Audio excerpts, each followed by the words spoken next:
오늘 다 같이 읽으실 성경 말씀은 사도행전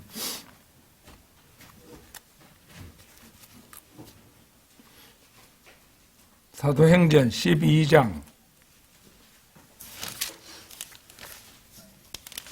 1절에서 8절까지 말씀입니다.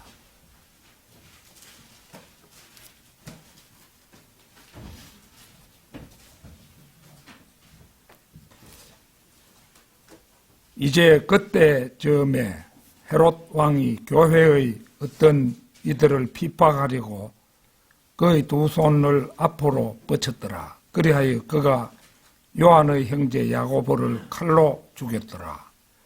그리고 그가 그것이 유대인들을 기쁘게 한 것을 보았기에 그는 여기에 더하여 베드로도 잡으려고 진행하였더라. 그때가 무교절의 날들이었더라. 그리하여 그가 그를 체포한 후에 그는 그를 감옥 안에 잡아넣고 그를 4명씩 4조 군인들에게 그를 지키도록 넘겼으나 이스터가 지나면 백성에게 그를 끌어낼 의도였더라. 끌어내가지고 이제 사형시키겠다 이거죠.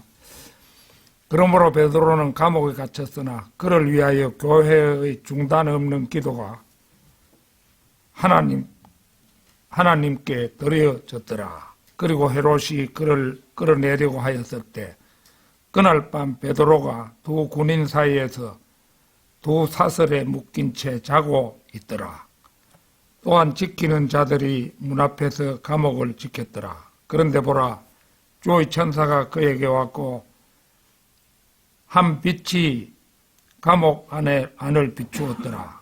그런 다음에 그가 베드로 옆구리를 쳤으며 그를 일으켜 세우며 말하기를 속히 일어서라 하였더라. 그러자 그의 사슬들이 그의 두 손에서 벗겨져 떨어졌더라. 그리하여 그 천사가 그에게 말하기를 스스로 띠를 두르고 가죽끈으로 매는 너의 신발들을 묶으라 하였더라.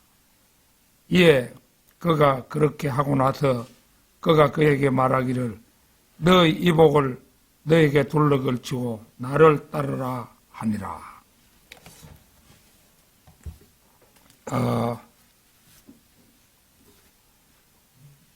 이 말씀을 설교를 준비하면서 보니까 끝으로는 별 뜻이 없는 것 같은데 거기에 깊은 뜻이 섬에 있음을 보고 새삼 놀랐습니다. 자, 오늘 이 본문 말씀을 가지고 감옥에서 풀려난 베드로는 어떤 교훈을 주는가? 감옥에서 풀려난 베드로는 어떤 교훈을 주는가? 이런 제목으로 말씀을 드리겠습니다. 거기에 보면은 이스터라는 단어가 나오는데요. 성경 전체에서 이스터라는 단어는 이 구절에서만 볼 수 있습니다. 이는 풍요의 여신인 이슈타르를 위한 고대 바빌론 의식에서 유래한 것입니다. 때로 이스터는 아스타르테라고 불리기도 합니다. 이런 이유로 근본주의자들과 보수주의자들은 이스터라는 표현이 킹제임스 성경의 오류라고 주장하기도 합니다. 바로 그래서 새로 나온 변개된 성경들은 모두 6월절로 고쳐놓았습니다.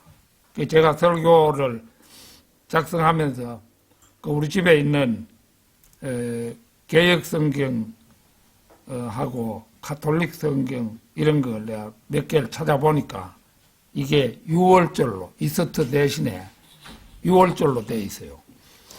개혁 성경도 이제 성경이 그렇고 가톨릭 성경도 그렇고 대부분의 역본들이 그렇게 되어 있습니다. 그러나 여기에는 두 가지 문제가 있습니다. 첫째, 사도행전 12장 본문은 이미 6월절이 지나간 상황이라는 점입니다. 12장을 보면 그때가 무교절의 날들이었더라. 여기에서 말하는 무교절의 날들은 유월절을 의미할 수 있는 단소로서의 무교절이 아닙니다. 둘째는 유대인의 절기가 아니라 에돔인 이 헤롯 왕은 에돔 사람이죠. 에돔 하면은 야곱의 형 에서의 후손이 되는 거죠. 그래서 이 헤롯 왕의 출신이 에돔인입니다. 그래서 이 헤롯은 유대인의 절기들을 지켰을 뿐만 아니라 자기 출신 에돔과 로마가 지켰던 이교도들의 추기를 지켰던 것입니다. 따라서 여느 때와 마찬가지로 킹 제임스 성경 기록이 오르며 대교한 학자들의 연합은 마귀와 한패거리가 되는 행동을 저지른 것입니다. 성경 변개를 저지르고 말았죠. 사도행전 12장에서 헤롯은 요한의 형제 야고보를 죽였고 그것이 그리스도를 거부하는 유대인들을 기쁘게 한 것을 알고는 베드로까지 사로잡았으며 따라서 이 서틀을 지키고 나면 베드로마저도 사형에 처하려고 했던 것입니다. 우리는 감옥에 갇혔다가 풀려난 베드로에게서 소중한 교훈들을 얻을 수가 있는데 오늘 그 교훈들 중에서 몇 가지를 살펴보려고 합니다. 감옥에서 풀려난 베드로는 어떤 교훈을 주는가? 첫째, 모든 인간은 지금도 감옥에 갇혀 있는데 곧 죄 있는 육신의 몸에 갇혀 있는 것입니다. 우리가 다 몸을 지니고 몸 안에 우리의 혼이 들어있잖아요. 그러니까 이게 감옥입니다. 본문 12장 5절을 보면요. 그러므로 베드로는 감옥에 갇혔으나 그를 위하여 교회의 중단 없는 기도가 하나님께 드려졌더라. 모든 사람이 감옥에 갇힌 베드로와 같다고 할 수 있죠. 바로 그래서 사람들은 마약 복용을 하거나 초월 명상 등으로 탈옥을 시도합니다. 그러니까 육체를 벗어난 그런 상상에 잠기고 하는 거죠. 일찍이 바울 또한 이 진리를 깨닫고 탄식한 바 있습니다. 로마서 7장 24절 잠시 찾겠습니다. 로마서 7장 23절.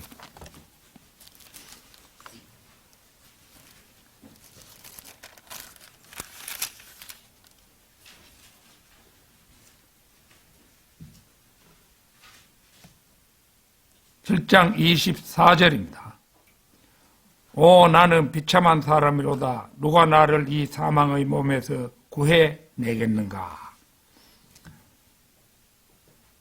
그 바울이 구원받고 다른 사람에 비해서 하나님의 은혜도 많이 받은 그런 사람이지만은 때로 오 나는 비참한 사람이로다 이렇게 탄식했다는 것을 알 수가 있죠.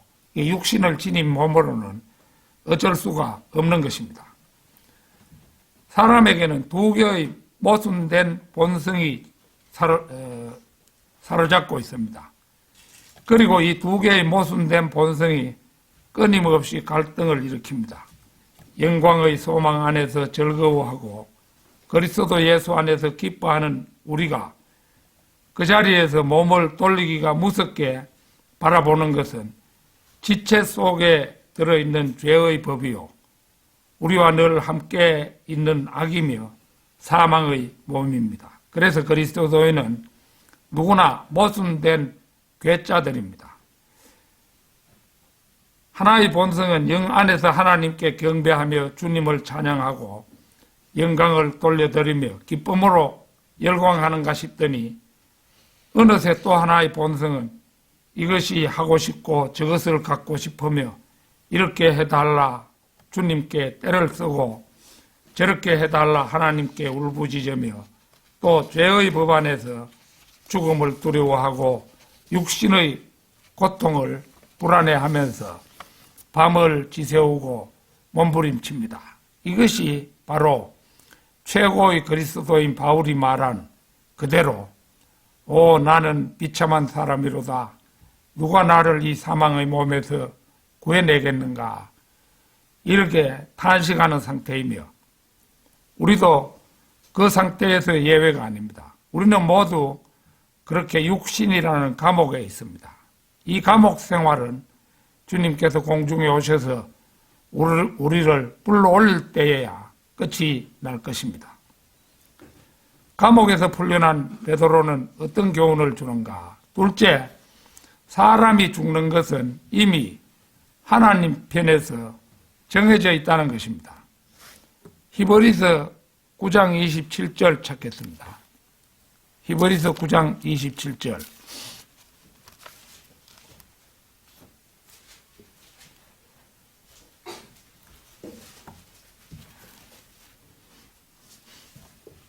그런즉 한 번 죽는 것은 사람들에게 정해져 있으나 이후에는 심판이 정해져 있는 것 같이. 이 말씀을 보면 사람이 죽는 날을 하나님께서 정해 놓으셨다는 사실은 분명해 보입니다. 헤롯은 베드로를 죽이기로 결심했고 감옥에 가두어 둔 채 적절한 때를 기다리고 있었습니다. 그러나 하나님 편에서 베드로는 그때는 아직 죽을 운명이 아니었습니다. 주 예수 그리스도께서 다시 오시지 않는다면 오늘 제 설교를 듣는 모든 사람 또한 죽게 될 것입니다. 그래서 중요한 것은 단지 죽는다는 사실 자체가 아니라 어떻게 죽을 것인가에 달려 있습니다. 그러나 그렇더라도 그리스도인은 소망을 가지고 죽음을 맞이할 수가 있습니다. 즉 부활의 소망이 있는 것입니다. 데살로니가전서 4장 13절 찾겠습니다. 4장 13절. 그러나 형제들아 나는 너희가 잠들어 있는 자들에 관하여 무지하기를 바라지 아니하노니 곧 너희가 아무 소망도 없는 다른 자들같이 슬퍼하지 않게 하려 함이라. 그리스도인들이 왜 슬퍼하지 않는다고 합니까? 그것은 우리에게 산 자에게든 죽은 자에게든 부활이 있기 때문입니다. 처형되기 전날 밤 베드로는 안절부절 못한 채 공포에 사로잡혀 있지 않았습니다. 그는 아무 걱정도 없이 곤히 잠들어 있었습니다. 선한 양심을 가진 사람은 폭풍우 속에서도 잠을 청할 수가 있는 것입니다. 빌립보서 1장 21절 찾겠습니다. 빌립보서 1장 21절입니다. 이는 내게는 사는 것이 그리스도요 죽는 것이 이득이기 때문이라. 여기를 보면 사도 바울 역시도 본향으로 가서 구주를 만날 준비가 되어 있었습니다. 바로 그래서 그는 죽는 것이 이득이라고까지 말할 수 있었던 것입니다. 진정한 그리스도인의 고백이라고 할 수 있지요. 이 세상 사람들은 개똥밭에 굴러도 이성이 좋다 이렇게 하는데 우리 그리스도인들은 그런 마음을 가져서는 안 됩니다. 죽을 때 죽으면은 주님께로 나는 간다 이런 자신감을 가지고 살아야 하겠습니다. 감옥에서 풀려난 베드로는 어떤 교훈을 주는가? 셋째, 사슬에 묶여 구원이 필요한 죄인의 모습입니다. 본문 6절입니다. 그리고 헤롯이 그를 끌어내려고 하였을 때 그날 밤 베드로가 두 군인 사이에서 두 사슬에 묶인 채 자고 있었더라. 또한 지키는 자들이 문 앞에서 감옥을 지켰더라. 시시각각 다가오는 죽음을 인지하지도 못하고 사슬에 묶인 채 곤히 잠든 베드로의 상태는 영적으로 잠들어 있는 인류의 모습이기도 합니다. 마가복음 11장에서도 나귀가 묶여 있었는데 주님께서 그것이 필요하다고 하시며 제자들에게 그것을 풀어오라고 명령하시는 것을 볼 수가 있죠. 마가복음 11장 2절 3절 보겠습니다. 마가복음 11장 2절 3절입니다.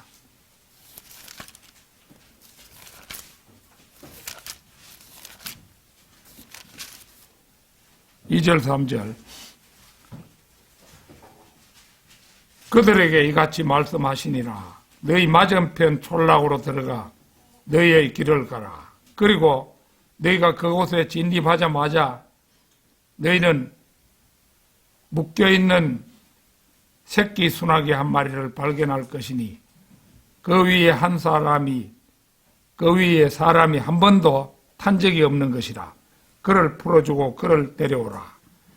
그리고 만일 어떤 사람이 너희에게 말하기를 어찌하여 너희가 이렇게 하느냐 하면 너희는 주께서 그를 필요로 하신다고 말하라. 그리하면 그가 즉각 그를 여기로 보낼 것이라.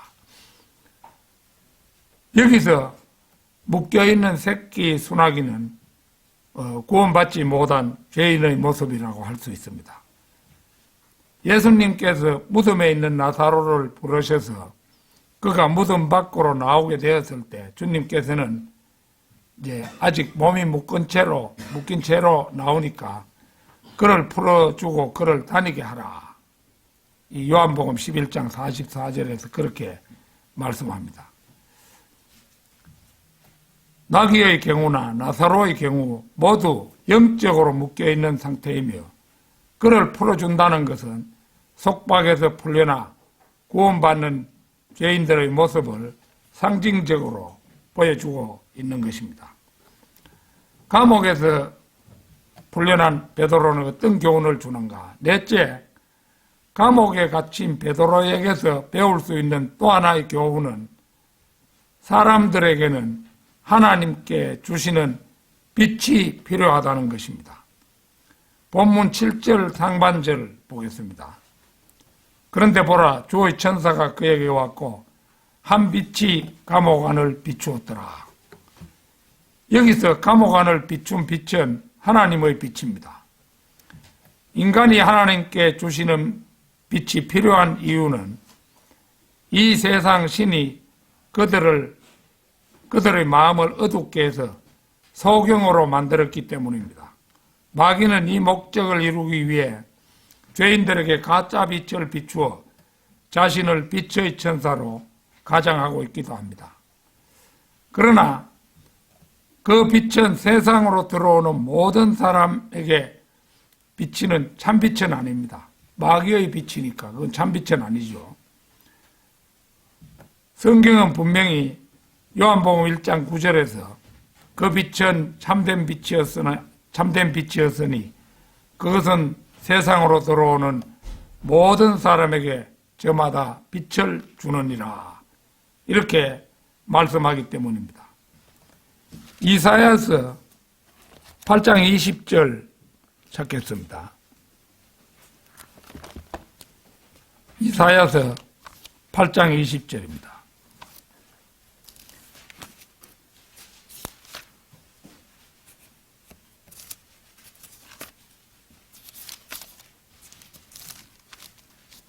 (8장 20절)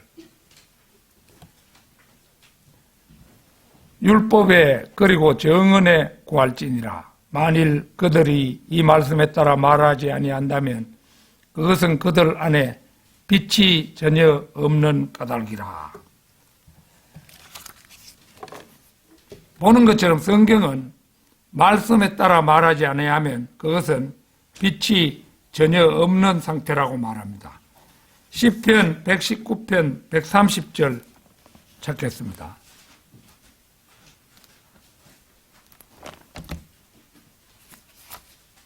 시편 119편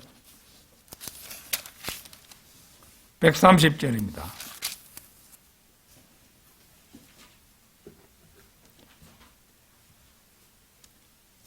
당신의 말씀들이 들어오면 빛을 주나니 그것이 우매한 자들에게 명철을 주나이다.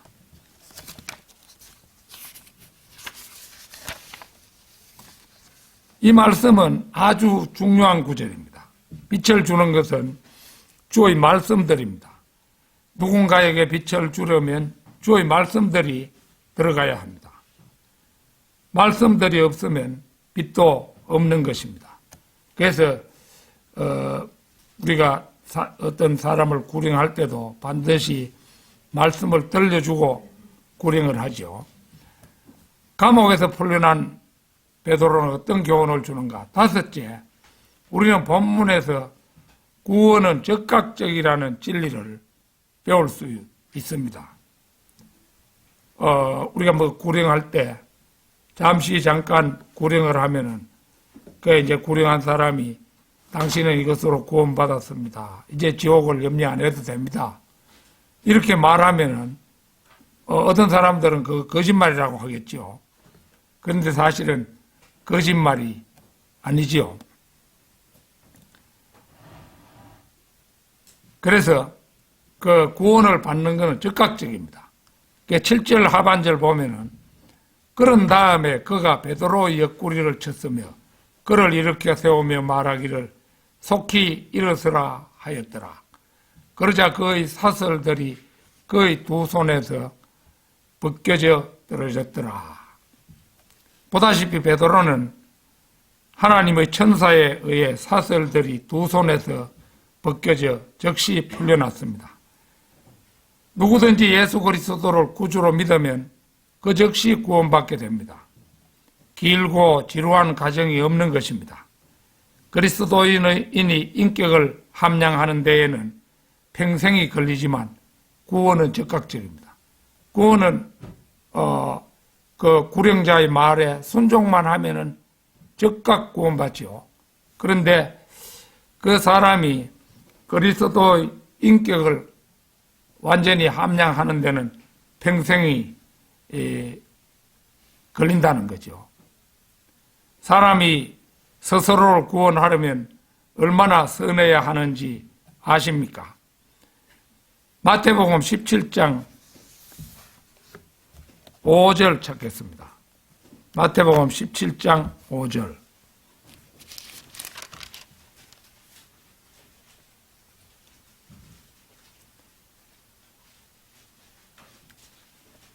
보라, 그가 아직 말하는 동안에 밝은 구름이 그들에게 그늘을 드리웠더라. 그리하여 구름 속에서 나온 음성이 말씀하시기를 이는 나의 사랑을 받는 아들이니 내가 그의 안에서 매우 기뻐하노라.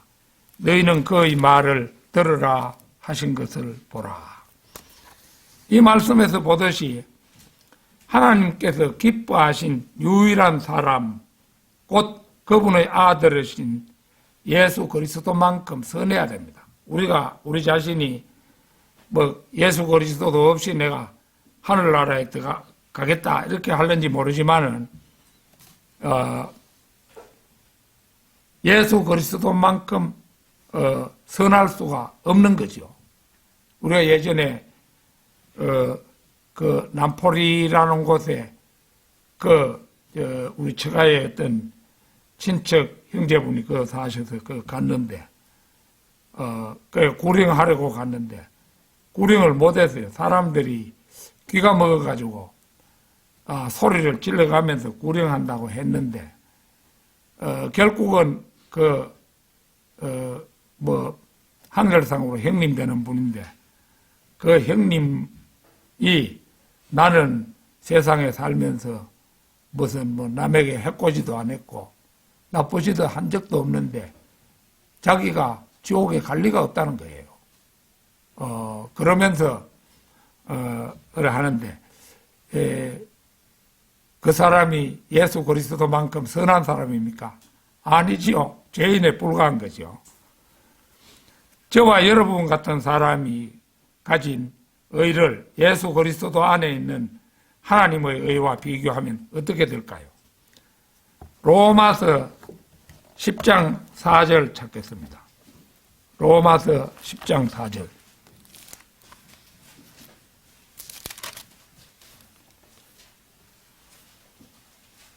이는 그리스도께서 믿는 모든 자에게 저마다 의를 위한 율법의 종결이 되시기 때문이라. 그리스도께서는 자기 의를 요구하는 율법에 대하여 종결이 되셨습니다. 따라서 구원받지 못한 사람들에게서 하나님께서 제공하시는 것은 단 하나 온전하신 분 예수 그리스도 한 분뿐이신 것입니다. 이사야 64장 6절도 한번 찾겠습니다.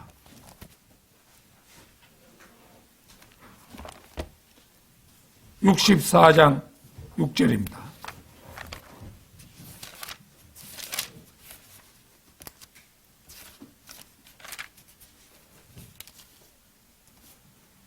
그러나 우리는 모두 불결한 것 같고 우리의 모든 의는 더러운 누더기들 같나이다. 그리고 우리는 모든 잎사귀같이 시드나이다. 그런즉 우리의 죄악들이 바람처럼 우리를 쓸어버렸나이다. 인간의 의는 불결하고 누더기 같으며 바람에 날려가는 잎사귀들처럼 가볍습니다. 그러므로 우리는 오직 유일하게 온전하신 한 분 예수 그리스도를 통하여 구원받을 수가 있는 것입니다. 감옥에서 풀려난 베드로는 어떤 교훈을 주는가? 여섯째, 우리 인간은 구원받은 후에 적절한 의복을 착용해야 함을 배웁니다. 사도행전 12장 8절 한번 보겠습니다. 오늘 본문 말씀입니다. 12장 8절. 그리하여 그 천사가 그에게 말하기를 스스로 띠를 두르고 가죽끈으로 매는 너의 신발들을 묶으라 하였더라. 이에 그가 그렇게 하고 나서 그가 그에게 말하기를 너의 의복을 너에게 둘러 걸치고 나를 따르라 하니라. 물론 여기서 베드로는 허리띠를 두르고 신발끈을 단단히 매고 의복을 걸치고 천사를 따라갔습니다. 우리 사람이 허리띠 이거 메고 있을 때는 이게 뭐 그리 소중한가 싶지만은 허리띠 다 풀어놓고 어디 가려고 해보십시오. 한 손으로 바지 잡고 가겠습니까? 연방 내려가고 야단이죠. 그래서 그 허리띠 두르고 신발끈도 단단히 메고 의복을 걸치고 천사를 따라갔습니다. 그러나 이것은 구원받은 사람에 대한 하나의 비유이기도 합니다. 에베소서 4장 24절 25절 한번 찾겠습니다. 에베소서 4장 24절 25절. 또한 너희는 새 사람을 입어라. 이것은 하나님을 따라 의와 참된 거룩함 안에서 창조된 사람이라. 이런 이유로 모든 사람은 저마다 거짓말을 버리고 자기 이웃과 함께 진리를 말하라. 이는 우리가 서로 지체드리기 때문이라.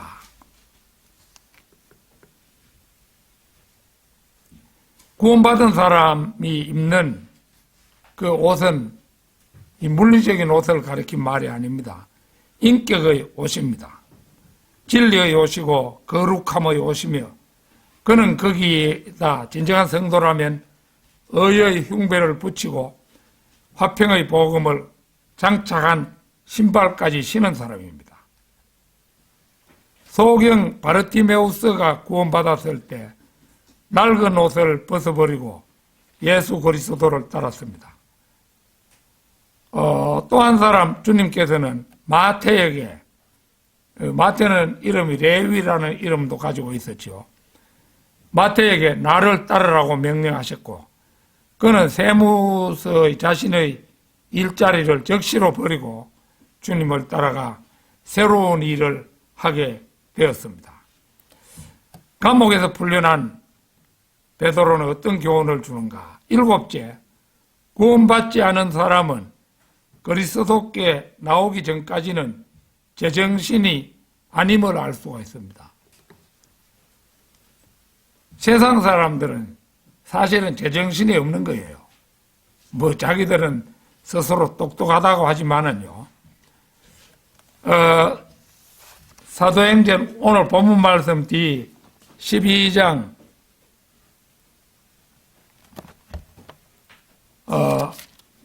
11절입니다.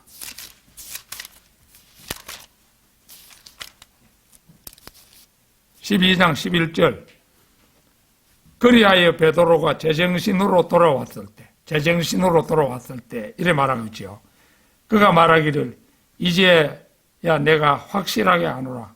주께서 그분의 천사를 보내셨고 헤롯의 손에서 나를 구출하셨으며 유대인들인 백성의 모든 기대에서 나를 구출하셨도다 하였더라. 그래서 여기에서 그리하여 베드로가 제정신으로 돌아왔을 때라는 대목이 그 사실을 잘 보여줍니다. 잡혀 감옥에서 사설에 묶여 있을 때 날이 밝으면 헤롯에게 목이 잘리리라는 사실을 인지하지도 못한 채 그는 쿨쿨 잠만 자고 있었습니다.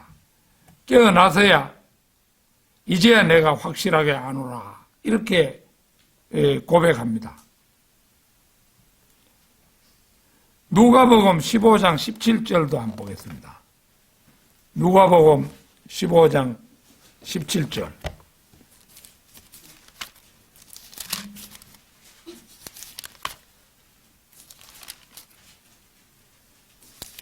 (15장 17절) 그리하여 그가 제정신으로 돌아온 후에, 제정신 하는 게 여기도 나오지요. 그가 제정신으로 돌아온 후에 그가 이같이 말하였더라. 나의 아버지의 고용된 종들 중에는 남을 만큼 충분한 빵을 갖고 있는 자들이 얼마나 많은가. 그런데도 나는 굶주림으로 죽는도다. 방탕한 아들 곧 탕자는 회개하여 돌이키기로 결정했을 때 그제야 마침내 제정신이 돌아왔습니다. 무엇에 미쳐 있으면 제정신이 아니죠. 저도 제정신이 아닐 때가 젊은 날에 많이 있었습니다.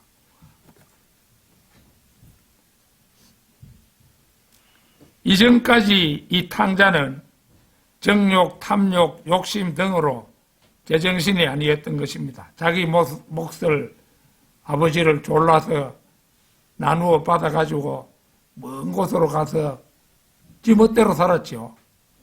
지멋대로 정욕대로 살았습니다. 디모데후서 1장 7절도 한번 찾아보겠습니다. 디모데후서 1장 7절입니다. 이는 하나님께서 우리에게 두려움의 영을 주신 것이 아니라 오직 권능과 사랑과 건전한 생각의 영을 주셨기 때문이라. 보는 것처럼 바울은 우리가 구원받았을 때 두려움의 영을 주신 것이 아니라 오직 권능과 사랑과 건전한 생각의 영을 주셨다고 말합니다. 권능과 사랑과 건전한 영, 이것이야말로 제정신에 해당합니다. 결론적으로 오늘의 본문 말씀은 베드로가 구출된 것을 통해 부활을 상징적으로 보여줍니다. 주님께서는 세상을 창조하실 때 자연물에 부활의 증거를 곳곳에 숨겨두셨다가 마침내 봄이 오면 메말랐던 나뭇가지에 갖가지 꽃들이 피거나 파릇파릇 돋아나는 새잎들을 통해 우리의 눈에 부활을 다시 깨닫게 합니다. 이제 봄철, 이제 꽃 필 때 거의 다 돼가지요. 이미 피는 것도 있고, 그렇습니다. 그걸 보고 이제 우리는 부활을 생각할 줄 알아야 됩니다. 고린도 후서 5장 17절 찾겠습니다.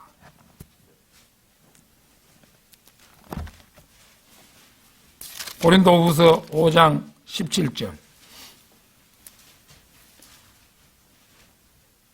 그러므로 누구든 그리스도 안에 있다면 그는 새로운 창조물이라. 오래된 것들은 사라져버렸으니 보라, 모든 것들이 새로워졌도다.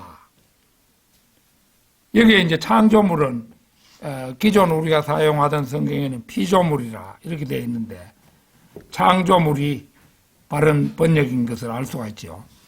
새로운 창조물이 의미하는 것은 구원받은 여러분 안에 새로 생겨난 무언가가 있다는 겁니다. 사람이 구원받으면 뭔가 그 안에 들어있다는 거죠. 다시 말하면 사물에 관한 새로운 성품, 곧 영적인 성품을 간직하게 되는 것을 말합니다.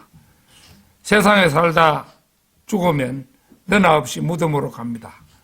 그러나 그 무덤이 세상 사람들은 붙잡아 둘 수 있어도 우리 그리스도인들은 붙잡아 둘 수가 없습니다.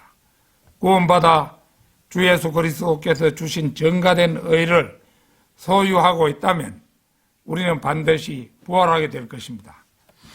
요한일서 3장 2절 끝으로 찾겠습니다. 요한일서 3장 1절입니다.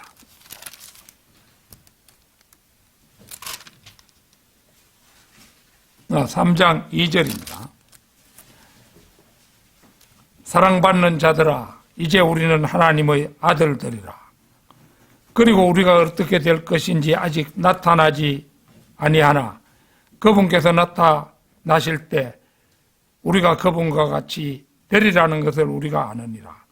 이는 우리가 그분 그대로 볼 것이기 때문이라. 우리의 소망은 너무나 확고합니다.